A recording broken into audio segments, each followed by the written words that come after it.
మెదక్ జిల్లా అల్లదుర్గం మండలంలోని పలు చోట్ల శుక్రవారం కురిసిన వర్షానికి అకాల వర్షానికి వరి ధాన్యం తడిసింది. అల్లదుర్గంలో ఏర్పాటు చేసిన వరి కొనుగోలు కేంద్రం ఇప్పటికీ ప్రారంభించకపోవడంతో రైతన్నలు ధాన్యం ఆరబెట్టుకోగా పడికాపులు పడుతున్నారు. అంతలోనే వర్షం జోరందుకుంది. రైతన్నలు ఏం చేయాలో తోచక అయోమయ స్థితిలో కన్నీరు మున్నీరవుతున్నారు. వరి కొనుగోలు కేంద్రాలు త్వరగా ప్రారంభించి ప్రతి గింజను కొనుగోలు చేస్తామని స్వయానా తెలంగాణ రాష్ట్ర ముఖ్యమంత్రి రేవంత్ రెడ్డి చెప్తున్న రైతన్నలకు మాత్రం కష్టాలు తప్పడం లేదని చెప్పవచ్చు. శుక్రవారం కురిసిన వర్షంతో వరి ధాన్యం కుప్పలు కాస్త తడిసి రైతులను కంటతడి పెట్టించింది.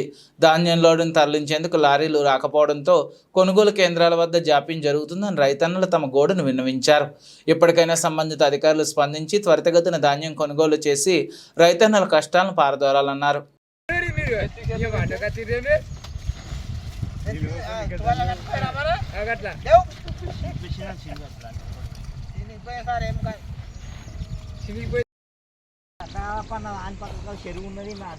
నువ్వు ఆగప్ప, ఈడ వడ్లు మొత్తం అట్లా ఉన్నాయని చూపిద్దాం.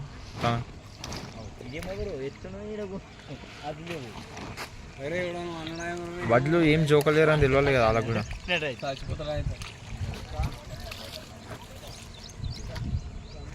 భూమేష్ ఆపేపల్లి ఉండవుతున్న లేబర్ అరాచకంగా తరలిస్తున్న లేబర్